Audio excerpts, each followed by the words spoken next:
संध्या ही कहे, अब 15 अगस्त आने वाला है, उसके पूर्व आपके साथ प्रेस में सभी प्रेस के मेरे भाइयों आप सभी को नमस्कार। इलेक्ट्रॉनिक मीडिया के भी बंधु आजकल अलग अलग हो गए हो, तो आपके साथ आपको भी लोकसभा सत्र के बाद आप सबके माध्यम से जनता को कि क्या कानून बने, जनहित में कौन कौन से कानूनों का लोकसभा में पारित हुआ, उससे आपके माध्यम से जनता तक जानकारी जाए। मेरी कोशिश रहती है कि मैं हर बार लोकसभा सत्र की समाप्ति के बाद आपके माध्यम से जनता तक जानकारी जाए। एक मेरा प्रयास लगातार इस बात का रहा है। आज भी उसी क्रम में हमारा इस वर्षाकालीन सत्र में समाप्ति के बाद कल 11 तारीख को समाप्त हुआ और मैं आज 12 तारीख में आपके समक्ष अपनी बात और देश दुनिया में जो माहौल रहता है कि लोकसभा ना चले, फिर भी हमने पिछले सत्रों में प्रयास किया ऐसा मुद्दा ला देना जिसके कारण से संसद को ठप करना और संसद और एक मणिपुर की घटना को लेकर बार बार पहले दिन से कि सदन में आओ प्रधानमंत्री सदन में आए, जबकि प्रधानमंत्री जी ने सदन प्रारंभ होने के पहले ही मीडिया के बंधुओं को बताया कि हमने वहाँ पर क्या क्या परिस्थितियाँ आई, क्या हुआ, उसका खेद भी व्यक्त किया कि इस तरह की घटना ठीक नहीं हुआ, आपके सबके जानकारी में। पर उन सबके बीच में भी लगभग 20 बिल पारित किए गए और इसमें 3-4-5 बिल ऐसे हैं जिन पे चर्चा करना अति आवश्यक था, क्योंकि चर्चा के माध्यम से बिल पास होता है तो सारी और कुछ कमियां होती हैं निकल के आ जाती हैं और एक सरकारी बिल केवल हवाले में पास कर दिया जाए तो केवल खानापूर्ति होती, बिल तो बन जाता है, कानून बन जाता है और बहस नहीं होती। और प्रजातंत्र में स्वस्थ बहस होनी चाहिए। और ये शामिल भी हुए तो केवल एक बिल के लिए इकट्ठा हुए, उसमें कोई विरोध नहीं किया। और जिस दिन दिल्ली का बिल आया था, और दिल्ली का बिल क्या था, उनको सरकारी नौकरियों में जो केंद्र सरकार का जो हस्तक्षेप कहें अधिकार है उसके अंतर्गत लाया गया था, क्यों उसके लिए वो इकट्ठे हुए थे।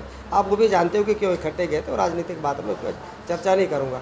ये जो 20 बिल जो हमारे पारित हुए, इसमें एक तो सबसे बड़ा एक हमारा जो बिल था जो मैं आपके माध्यम से बताना चाहता हूँ कि किसानों के लिए एक बहुत बड़ा एक अमेंडमेंट जो फॉरेस्ट अमेंडमेंट बिल जो आया है, डाइवर्सिटी वाला तो एक अलग है, पर ये अब इस बिल के माध्यम से मैं आपको बता रहा हूँ, इसको थोड़ा आप लोग भी जनता के लिए गंभीरता से देते थे। अब इस नए एक्ट में अब किसान अपने खेत में कोई भी प्रजाति का कितने भी पेड़ लगाए उसको काटने का और बेचने का उसको अधिकार होगा। एक बहुत बड़ा बिल है जो सीधे सीधे किसान के हक में।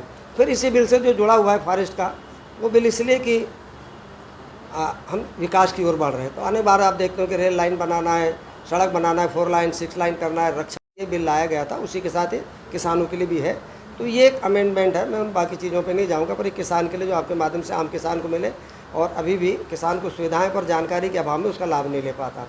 एक आएगा, उसका सारा नाम नोटिफिकेशन होगा, जैसे बच्चा 18 साल का होगा वो उसका सीधे 18 साल के बाद निर्वाचन आयोग में नाम जोड़ने के लिए उसको SMS आने लगेगा।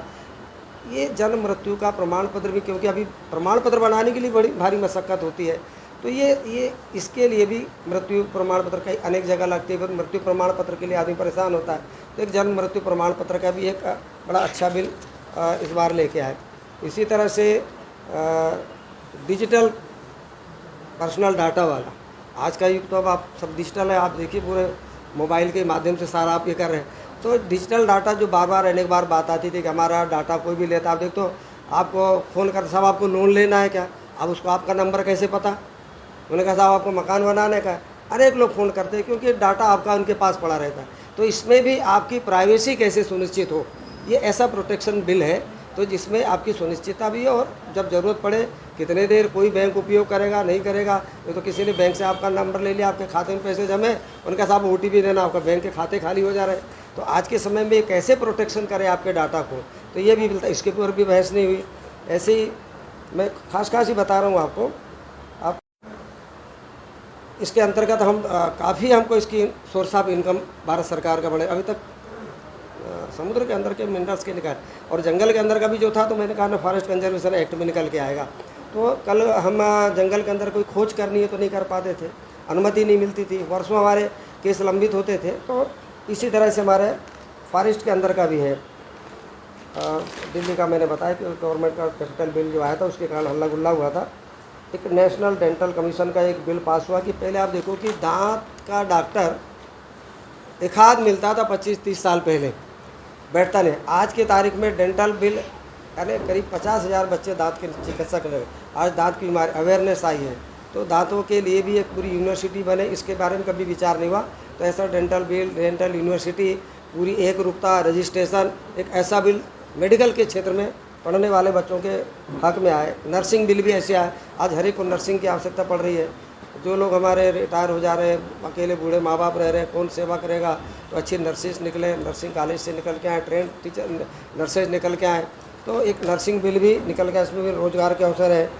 कॉन्स्टिट्यूशन में आदिवासी अनुसूचित जाति के अन्य प्रदेशों का बिल था, वो खास करके जम्मू कश्मीर का था वो, कि जम्मू कश्मीर में इसके पहले 370 हटने के पहले तक कोई वहाँ ये कोई कानून लागू नहीं होता था। एससी का, एसटी का, ओबीसी का, आपका ये सारे बिल उस पर लागू नहीं होते थे, उनको अधिकार नहीं मिलते थे। अब एससी एसटी का भी अधिकार वहाँ पर जम्मू कश्मीर के उनको मिलने लगा है। सारे अमेंडमेंट वहाँ के लिए भी निकल के आए। एक बहुत बड़ा काम देश की आज़ादी के बाद पहली बार इस देश में आदरणीय मोदी जी के नेतृत्व में हुआ है, और वो हुआ है अनुसंधान, नेशनल रिसर्च फाउंडेशन। आज तक इसका विचार रिसर्च फाउंडेशन ऐसा होगा जो हर चीज़ में रिसर्च करेगा, चाहे वो शिक्षा के क्षेत्र का हो, चिकित्सा के क्षेत्र का हो, चाहे हमारे अंतरिक्ष के क्षेत्र का हो। तो ऐसा इसमें करीब 50,000 करोड़ का एक प्रारंभिक ऐसा बजट बना के उसमें प्राइवेट लोगों को भी करने का तो अनुसंधान निकाले। अब देखिए इसी का एक परिणाम था कि कोविड का वैक्सीन कैसे निकल के आया। अभी अंतरिक्ष में चंद्रयान जैसा अपन भेज रहे हैं, तो ऐसे अंतरिक्ष में भी इनकी भागीदारी कैसी होगी, क्योंकि पैसे वालों की भी कमी नहीं है, सरकार की एक अपनी लिमिट है, तो प्राइवेट पार्टनर के लिए भी कैसे रास्ता तो किया है। और इसी तरह से 1500 से ऊपर ऐसे कानून जिनकी ज़रूरत ही नहीं है देश की आज़ादी के बाद, वो सारे कानूनों के अनावश्यक कानून की सूची में लगे और उसकी आड़ लेके उनको पीछे चर्चा न करें, आड़ लेकर के उनका जो हम परेशान करते थे, वो ऐसे कानून और लगातार और ध्यान में आते जाते। हर सत्र में कुछ ना कुछ ऐसे कानून हैं जिनकी देश की जनता को आवश्यकता नहीं है, ऐसे सारे कानूनों को समाप्त करने का काम भी होते जा रहा है। कुछ तमिलनाडु में, कुछ उत्तर प्रदेश में। अब सोसाइटी एक्ट भारत सरकार में पहली बार सहकारिता विभाग बना, और इसमें मल्टी स्टेट सोसाइटीज़, और उसके लिए अभी क्या होता था कि कोई सोसाइटी बनाया, उसने अपना बैंक बनाया, पैसा लूटा, लेके भाग गया, उनके ऊपर कुछ कर नहीं पाते थे। आपने देखा ना, सहारा वालों का भी पैसा लौटा रहे, दूसरों का पैसा लौटा रहे हैं सब। तो ये इसमें अब कोई भी बैंक बनाएगा, कोई भी सोसाइटी बनाएगा, वो सीधे सीधे गवर्नमेंट के ध्यान में रहेगी और गवर्नमेंट का पूरा उसमें हस्तक्षेप रहेगा।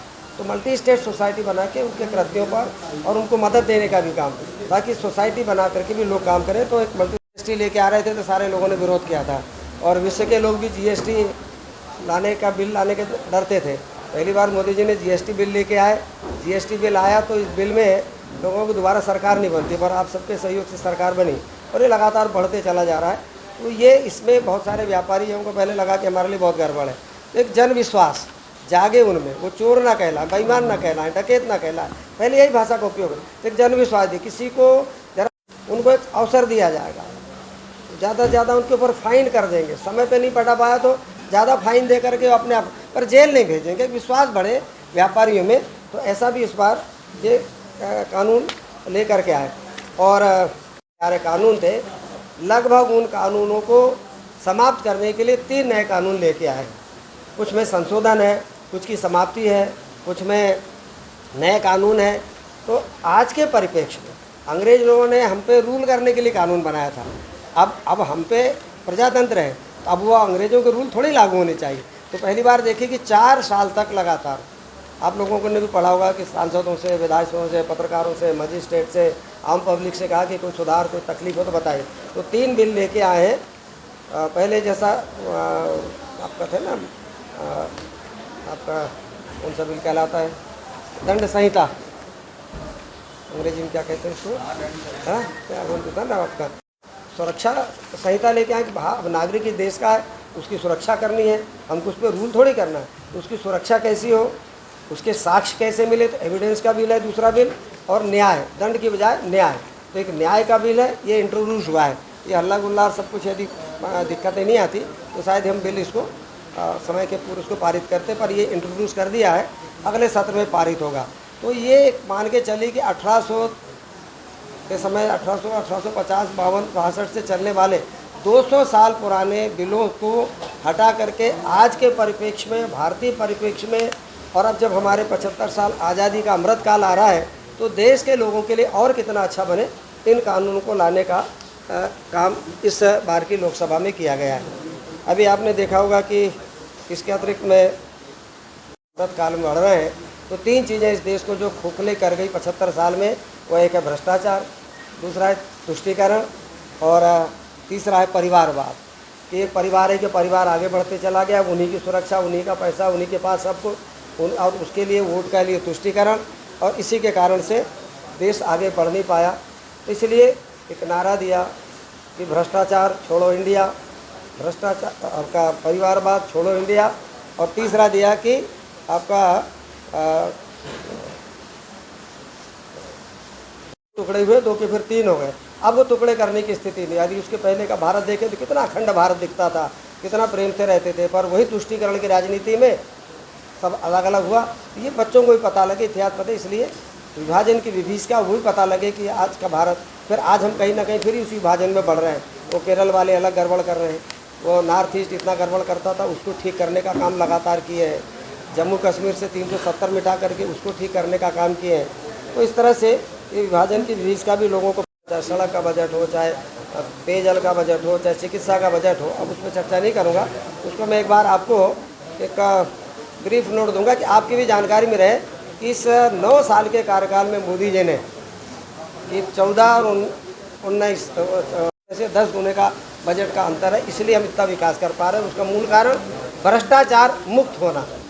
पूरे देश में कहीं भ्रष्टाचार आपको नहीं दिखा, इसलिए इतना पैसा आया, इसलिए इतनी व्यवस्थाएं बनी, और इसीलिए भ्रष्टाचार छोड़ का जो मामला है। और जब मैंने भी कहा कि जो खदानों से पैसा निकल रहा है, कैसे 2G 3G सारे होते थे, ये सारे स्कैम बंद हैं।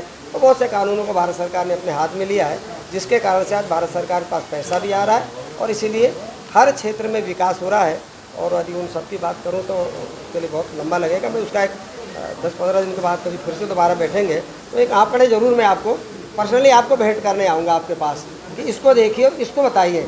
ये आपकी भी एक ड्यूटी है, चौथा स्तंभ आप भी इस दिशा में काम करते हैं। तो देश बहुत तेज़ी के साथ आगे बढ़ रहा है, उसमें हम सब की भूमिका है। और इसलिए 15 अगस्त आ रहा है, देश आज़ाद हुआ है, 75 साल पूरे हो गए। अब हमको आने वाली पीढ़ी को अच्छा, समृद्धशाली, शक्तिशाली, वैभवशाली भारत दें, इस दिशा में वो भी आगे बढ़े। और इसलिए मोदी जी ने कहा कि सबका साथ, सबका विकास, सबका विश्वास, और अब सबके प्रयास के साथ भारत को आगे बढ़ाएं। तो यही कुछ बातें कहने के लिए मैं आज आपके बीच में रहा। आपने मेरी बात को ध्यानपूर्वक सुना। अब यदि आपकी ओर से कोई प्रश्न होता तो फिर वो 18 जुलाई को ही क्यों निकल के आया? यदि इतने आप यदि लगातार देखो कि हल निकला है, हिंसा कैसे होती है? आप सीधा गोला इधर से इधर फेंक देते हो, हम बीच में रोक, अब आपने करो तो आपको गोली तो नहीं मार देंगे। समझाइश हो रही है, बैठ के हो रही है, बातचीत हो रही है, इसका परिणाम है वो पहले ही दिन की हिंसा में ज़्यादा दुर्घटना हुई। उसके बाद सारी CRPF और ओपन बॉर्डर है वहाँ पे। और मूल विषय है कि जो कुकी है, जो म्यांमार के, वो अब वहाँ क्या प्रशासन लग गया मिलिट्री का, तो वो उधर जब दबी सर और सब गड़बड़ करते हैं तो निकल के हमारे यहाँ जाते। वो 600 किलोमीटर का जो पूरा बॉर्डर है ओपन है। अब पहली बार वहाँ अपन ने बॉर्डर बनाना सब चालू किया, उसका भी विरोध हुआ, आने दो हमको, घुसने दो हमको। तो ये कहीं ना कहीं लोग, अब ये जो कोर्ट का आदेश आया आदिवासी का, उनको लगा कि हमारा हक छीन लिया गया। हम आदिवासियों का हक, जैसा कहते हैं ना कि जो बन गए तो उससे ज़्यादा बढ़ाने नहीं, उनको लगा कि हमारा हक है। तो वो आपस की लड़ाई है, सरकार का उसमें कोई लेना देना नहीं है, पर वो है वही कहना है ना। अब उसका हल ये नहीं, ये जितना बताया जा रहा है उतना जितना नए सिरे से नई चीज हो रहा है। लेकिन क्या हो रहा है, सरकार से उसको रोकने के लिए मतलब क्या है? सरकार आप क्या कर रहे हैं? हम चाहते हैं प्रतिनिधिमंडल भी हो, वहाँ बात करने की, आप बताओ, आप एक बताओ, नहीं बैठ के हो रही है उनके साथ, नहीं वहाँ हर एक समुदाय के साथ प्रशासनिक बैठक वहाँ के उससे रोल कर रहे हैं। लेकिन सेंट्रल से कुछ भी ऐसा नहीं। कौन कह रहे सेंट्रल से? मिनिस्टर 19 दिन देखो, अमित शाह जी खुद 3 दिन रहे हैं, 19 दिन हमारा मंत्री MOS रहा है, MOS 19 दिन रहा है, कंटिन्यू रहा है। बहुत सारी चीज़ कहना ना हुआ, उसके बाद लेकिन संसद उन्होंने कोई बात ऐसा नहीं बोली कि हमने इसके लिए पहल किया हो। उनका कहना है हम हिंसा ही रोकने पे भी लगे। हिंसा उनके भाषण में जो कहा जो निकला है आप भी जानते हो। बिल्कुल लेकिन जो बात है हल्का उन्होंने सिर्फ बोला कि मैं उनको हिंसा रोकने की कोशिश। अरे आप बताओ। बीजेपी नहीं बोला। नहीं देखो, उनको नहीं मालूम। यदि उनसे पूछो कि जब कांग्रेस का सरकार थी, कांग्रेस की वहाँ सरकार थी, वहाँ भी थी, उस समय 700 लोग मरे थे, तब तो कुछ नहीं, तब तो छोड़ दिया था सब। हाँ, तो इसलिए कह रहे हैं ना कि इसलिए तुलनात्मक यदि बात करें तो, और यदि मैं आज कह नहीं सकता आप सब लोगों को, जब आगे पीछे जब निकल के आएगा ना तो दिखेगा आपको कि वहाँ है क्या।